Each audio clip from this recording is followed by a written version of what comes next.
Hi, we're back to continue with our pillowcase, and sometimes we refer to it as a burrito pillowcase. We're going to start now on step number 9 from our directions. I found that I too did not read the directions carefully enough, and so in step 8 it says to pin parallel to the raw edges and not perpendicular, so your pins will look like this. There, I'm pinning parallel.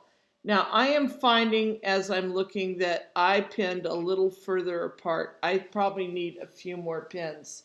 So I'm going to go back and put in a few more pins. Pinning parallel to the edge of my raw edges. Again, kind of working them between my fingers, making sure they're pretty even.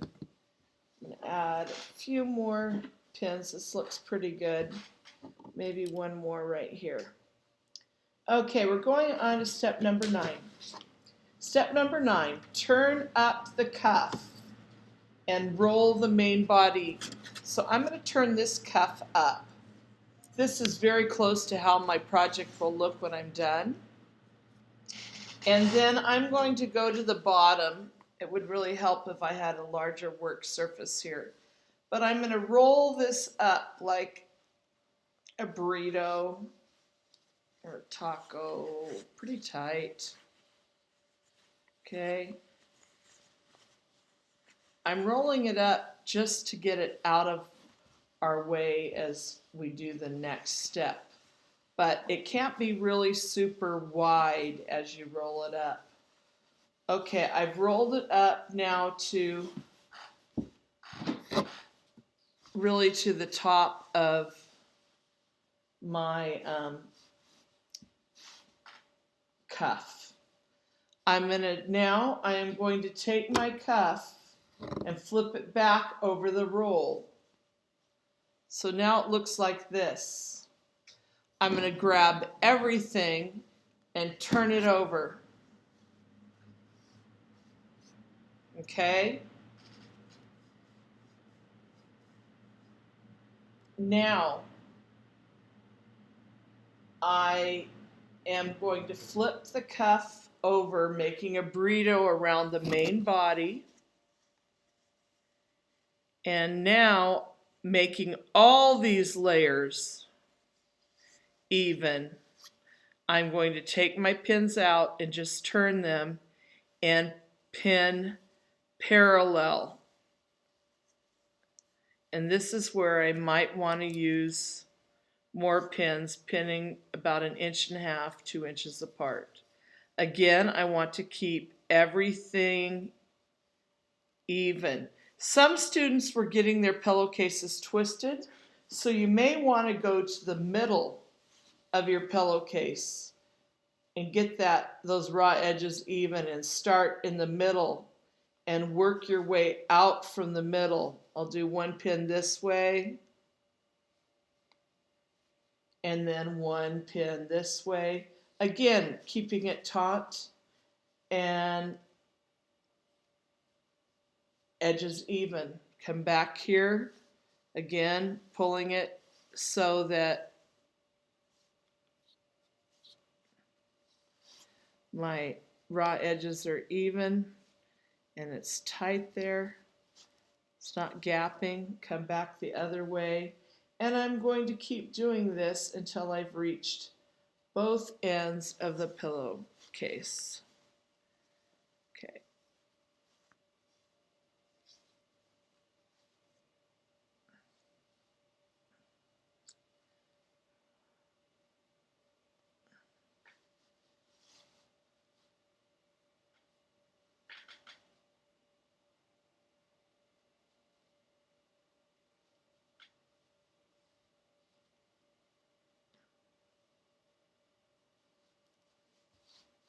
Okay, I'm going to lay this out so you can see it now.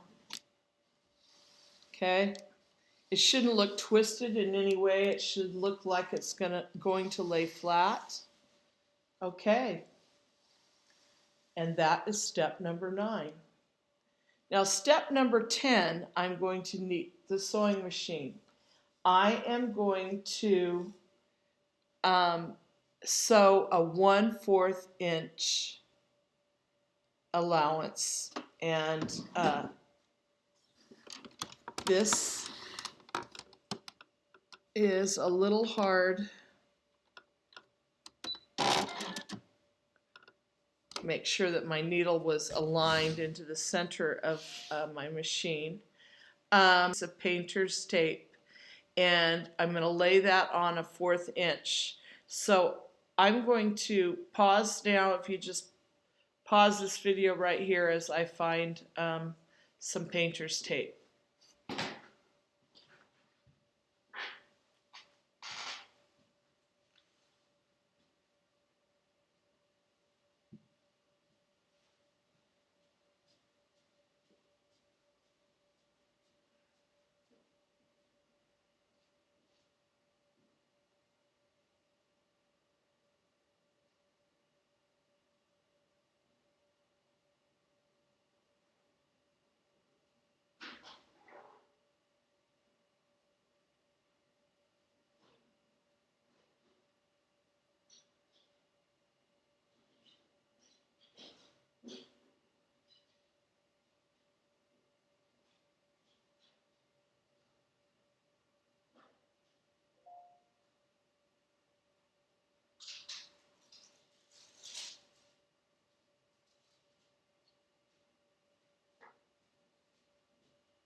Okay, I am back. I could not find the thin roll, so I have this great big thick roll. Hopefully I will find my thin roll again. I'm just going to take a piece off. The great thing about painter's tape is it's not very sticky. There's not a lot of adhesive on it so that it doesn't pull your paint off the wall, and it should not leave sticky all over the sewing machine. If it does, then I can clean that off with a little bit of rubbing alcohol. But I'm going to rip myself a piece of painter's tape. Maybe your dad has some. And I'm going to lay it a 1/4 inch on this machine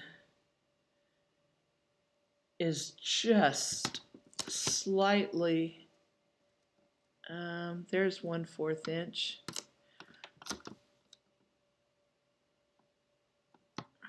Right there. I want you to be able to see that. Okay. See how close that is? Okay, now I'm ready to sew. So I'm going to line up. I want my pins coming out on the right side and the raw edges on the right side. I'm going to place it underneath, lower my presser foot. Again, I want to, especially on those Janome machines that have the bobbin casings, I need to hold this thread back here, take the balance wheel, insert the needle into the fabric, and walk a few stitches up while I hold this thread. I've walked a few stitches, and now I am ready to sew.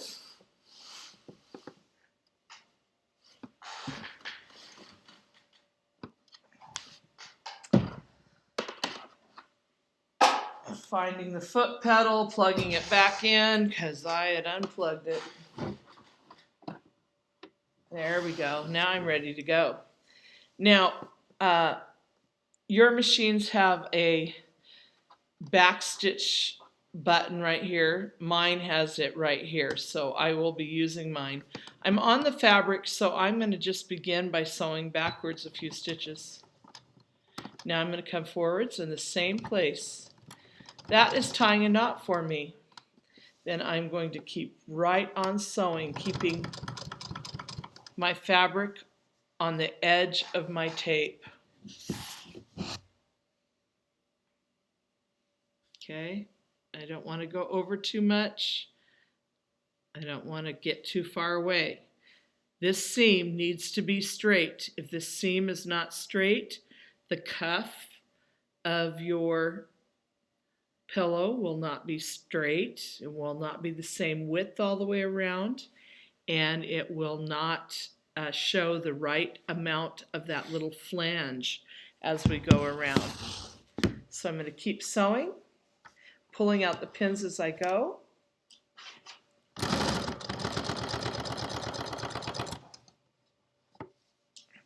Still keeping it right on the edge of my tape. That is a 1/4 inch.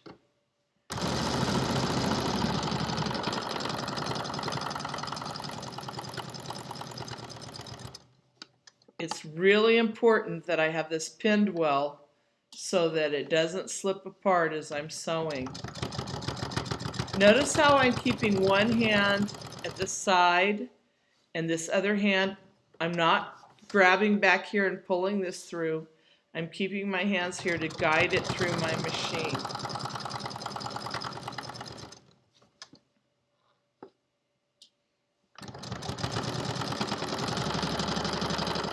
Now I've tried to give you thread that kind of matches your project. If you do this well though, none of your stitches should show. So matching thread is not absolutely essential. So I didn't have to buy so many different colors. I bought a lot of gray. Gray is a very neutral color and it's used a lot in quilting so that it will match all of your fabrics. Or at least it won't show so vividly. Getting all the way down to the end. Now I cut out my pillowcase probably at the beginning of the school year, and it's been laying around my room waiting for me to sew for a long time. And so as it's laid around the room, it's frayed a lot on the edges, so your edges will be cleaner than mine and will not have all these little threads that you might see on my project. I'm going to slow down as I come to the end. I may even want to walk the last few stitches. I'm to the end, but I want to back stitch, so I'm going to press my back stitch button, sew backwards, come forwards, lift my presser foot, pull this out, and clip my thread. That is what a 1/4 inch seam allowance looks like. It is not very big. So if you allow your flange to slip down, you may not have caught it all. So we'll see how I did. I can see it moved on me a little bit, so I can't emphasize enough how important the pinning is. Okay, now this part is fun. This part reveals our pillowcase. I'm going to gently, this is step number 11, pull the main body out of the cuff. And again, it's gentle work. I'm kind of turning this, my red piece, my cuff, over as I gently pull this out.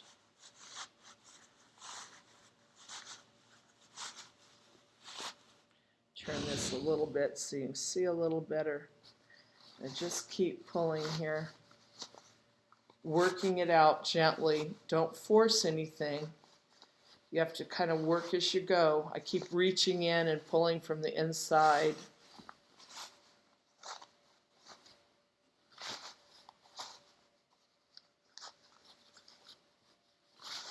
I think these are so cool. When we're done, there's not one bit of sewing that will show if we've done this correctly.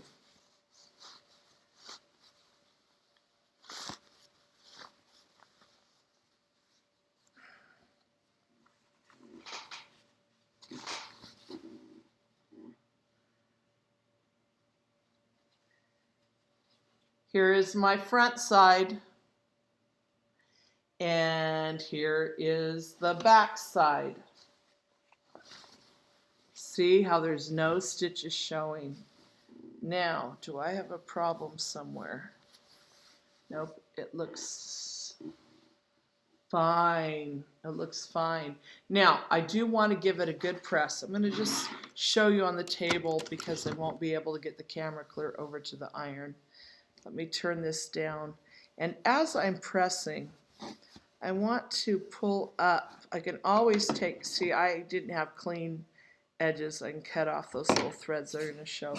But I always want to press this up so that I'm fully exposing all of the flange, of the accent piece. Okay? Now, if you got off and you didn't take a deep enough seam, or if you didn't have all your edges even, you may have portions of your accent piece that are not caught in the stitching, and you will have to go back and take that out. Maybe you can show it to me online and we can decide if you just need to sew a deeper seam or if you need to rip that out and start over. So again, this was steps 9 and 10 and 11. Okay, we'll come back and start with the next section of our pillowcase.